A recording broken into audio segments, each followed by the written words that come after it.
Bom dia, quarto ano, tudo bem? Eu tô com saudade de falar essa frase.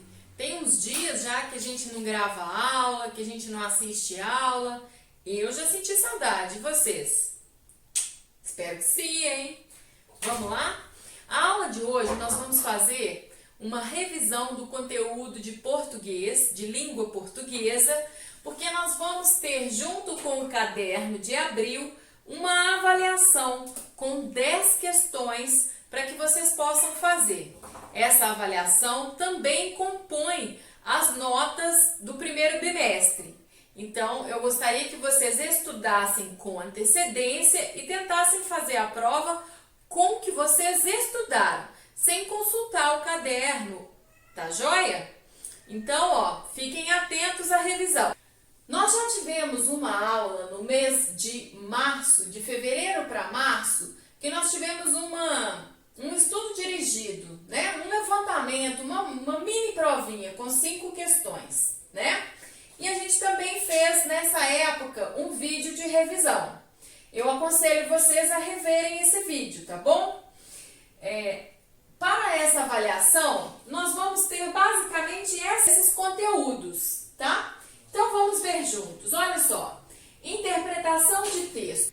Isso significa você ler e compreender o texto, as palavras que ali estão, a informação que ele trouxe, mas não só isso. É necessário que você consiga identificar que tipo de texto é, para que ele serve, quais os meios aonde ele circula, será que só na internet, será que é no jornal, será que é no caderno de receita? Aonde eu acho esse tipo de texto? E qual a função dele? Para que ele serve? Então, na interpretação de texto, essas informações são muito importantes. Nós vimos até então a letra de canção e o texto instrucional.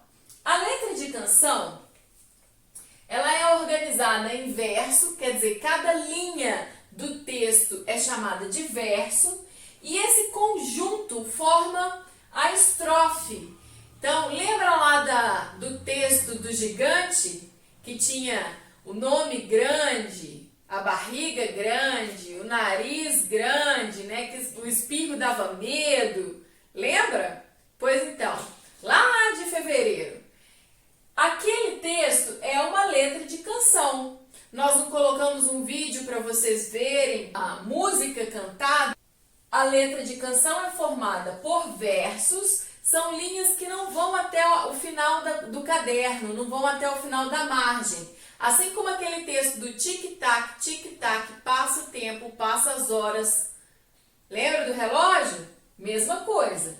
E cada grupinho de versos é o que a gente chama de estrofe.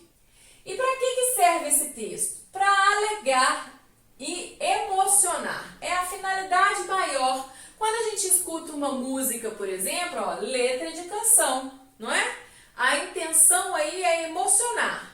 Então é lidar com o sentimento, com a emoção. E alegrar faz parte, né? Às vezes deixa triste também. Por isso que eu falo emocionar. Não é só uma emoção positiva, pode ser que também traga uma emoção negativa, tá bom? E no texto instrucional? Nós temos duas partes. A primeira parte informa os objetos, os ingredientes. Vamos lembrar o que são textos instrucionais? São textos que têm a finalidade de descrever um objeto e como utilizar aquele objeto. Então, por exemplo, eu posso descrever os ingredientes da minha receita e dizer como é que eu preparo esse alimento. Joia? Assim como eu também posso dizer quais são os objetos que vêm no meu jogo e ensino a como utilizar esses objetos para jogar. Viu só? Eu posso fazer isso com qualquer coisa, inclusive em como usar o pincel. Primeiro eu descrevo, eu digo como é o pincel, né? Quais são as partes que formam o pincel e depois digo como usá-lo. É um texto instrucional, tá? Então, olha, atenção no texto instrucional, tá bom?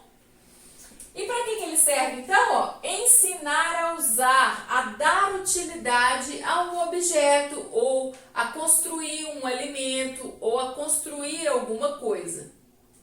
Então, ele descreve, ele informa as partes que compõem esse elemento, esse jogo, tá? Essa ação que, por exemplo, eu posso te explicar como brincar de pega-pega. Eu não preciso de objeto nenhum, mas eu vou te dizer quantas pessoas no mínimo precisa, quais as regras do jogo.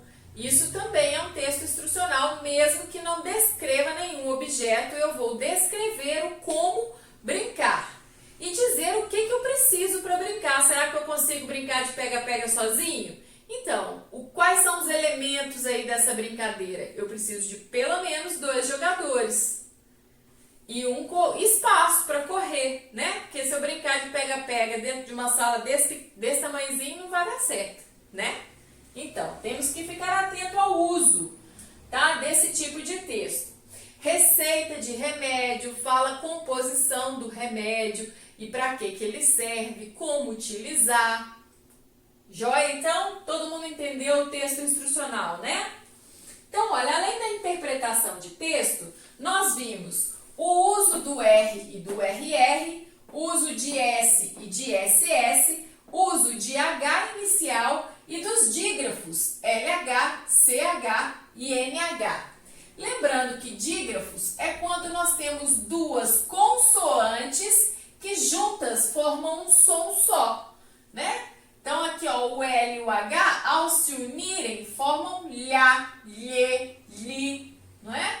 Então depende da vogal que acompanha, muda o som. Mas eles por si só já possuem um som diferente do C, do L ou do M. Quando se soma ao H, ele adquire um som próprio. Isso é o que a gente chama de dígrafo. Fizemos ditado sobre a letra H inicial, não é? Muito bem.